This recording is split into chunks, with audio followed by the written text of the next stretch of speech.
So, Mike, here we are. It's the day before Christmas Eve. It's the eve of the eve. The eve of the eve.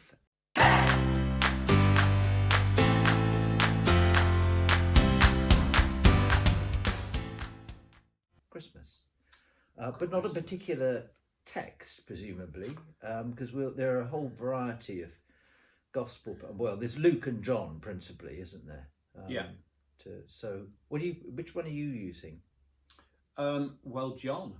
Okay. Yeah. I'm using Luke, which I think I did last year as well. Okay. But no, what we're thinking about is the event of Christmas. So your thoughts to start with. Well, because you have quite a few, don't you? Well, yeah, Christmas. I do have a few thoughts. I suppose, one of the things that I think about immediately with Christmas is it reminds us that Christianity isn't primarily a set of rules and regulations. It's not kind of an ethical code. It's not just a kind of theory. It's not even a religion. It's actually an event. Mm-hmm. It's a historical fact. Mm-hmm. And that historical fact is God coming among us in the person of Jesus Christ. And if you look at it like that, look at Christmas like that, then it immediately raises questions for us, doesn't it? What are we going to do with this fact? What are we going to do with this presence? How are we going to respond to it? I mean, you've got C.S. Lewis's point about, whether this person was good or bad or mad, and therefore what we do. But if we take Christianity seriously and what it's saying at Christmas, that God becomes a human being, then that kind of like just like a child implodes into our life when we have a child. How are we going to respond to this presence?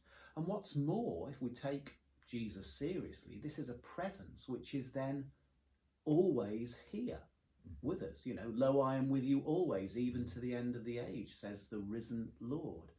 So Christmas marks the beginning of an event and a presence to us that could, and I would argue ought, to reshape our entire horizon and direction and who and what we are doing things with.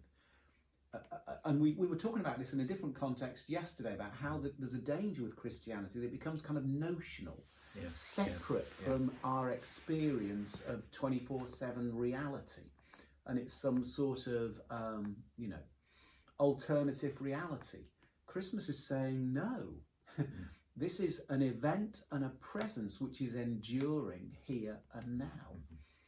And all sorts of things are said flowing from that about, what does the incarnation mean? What is God saying about humanity that we are all very inclined to write off, and God is saying, no, I'm not going to write you off. I'm going to become one of you, and you are suitable for me to become one of you. So there is something. There's a fit. There is a fit. There is a likeness. But I'm struck that we've got in two of the Gospels, so in Matthew and Luke, we have very particular stories about the event of Jesus's birth. John goes back into the pre-existence of the Logos, and Mark jumps straight into the ministry. But Matthew and Luke have got quite detailed stories about the birth, and we can explain that in all sorts of ways. But I'm struck that the focus is on, and a lot of the detail is around the birth of a baby. So when you talk about, the question is, how do we respond to the event? What those gospel writers are saying, how do we respond to the event of the birth of a baby? Yeah. And I think, for me, I always end up, and you kind of peel layers of understanding each year, don't you? But I always end up there thinking, why we focus on the birth of a baby. And some of us, you and I, for instance, can recall, even though it's a number of years ago, can recall the birth of our babies and the sort of overwhelming emotion that floods from that, and somehow I think we are being drawn in each year to get back in touch with that. And I know it's not just about feeling, but it is about where does it touch our hearts? It touches our hearts as we gaze at the newborn infant and the recognition that this is God, and that God is taking this extraordinary risk to be among us in this way. Yeah. And I suppose, I think I mentioned to you the other day, I have to do an annual. I do very willingly and happily an annual Christmas message for the media, which they record and gets printed and so forth. And I focused this year thinking about what state are we in here? This has been an extraordinary and challenging year in all sorts of ways. And we're drawn back again and again, I think, to the fundamental importance of kindness. And that fundamental importance, and of course it's caught up in the word, that wonderful word which Janet Soskis explores in The Kindness of God, kind as in humankind, kind as in being kind, and the root in kin as in family. And God is family with us because God is our kind, or we are God's kind, and therefore how we are with one another is to be kind. That's the fundamental disposition. But I think for me the baby takes me to a point that's much softer than kindness, that's something to do with tenderness. And how we are with an infant is an act of tenderness. And it's in that realm that I find myself exploring the extraordinary reality and truth of God, who comes to us in tenderness, and tenderness to make that which God has become more like who God is through that act. Yeah. Does that make sense? Yeah, that does make sense. And as you talk, I'm thinking about, so this presence is a baby. So what does that say about the nature of God? And as you say, what is God eliciting from us in terms of that? Or what is it, the journey that we need to be going on?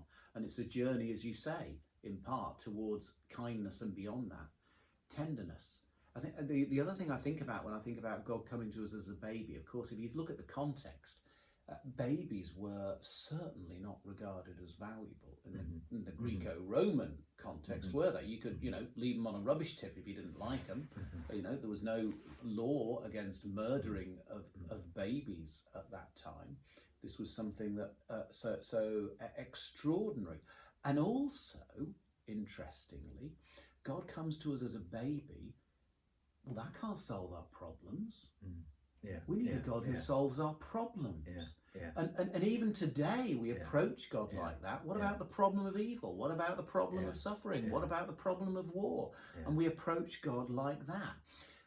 Or like the man that comes to Jesus and says, sort out the inheritance between me and my other brother. And Jesus, who appointed me as an adjudicator between you? I am not the solution to this particular problem. And partly I wonder if coming amongst us as a baby is also a reminder we're not let off the hook in terms of using our reason, our faith, or our agency to move towards kindness and tenderness here. But what we have in God coming amongst us as a baby and then as the man Jesus is the model and the horizon and the reshaping of our direction and our self-understanding to enable us to fit with the one who shows us what is absolutely fitting. And I think it's really important to, going back to your point, that this is an event, and it's an event that then gets played out in a series of other events leading to the crucifixion and resurrection and ascension. And each one of those events elicits from us a response. And to be able to say, okay, so what God is asking of us, what God is trying to do with us, we can access through those responses. So our response of mortified grief and penitence and sorrow at the cross, our response of joy and delight and amazement at the resurrection, our response at wonder and puzzlement at the ascension. So those responses, rooted in that first response of tenderness, are the ways God reaches us to say, and this is how you are to be. This is who you are and who you are to be. Yep. God reaches us in our emotions and is more interested in our emotions than we could possibly countenance. They are, after all, emotions. They enable us to be moved and to move. Yeah. Good. Thank you very much. Happy Christmas. And to you.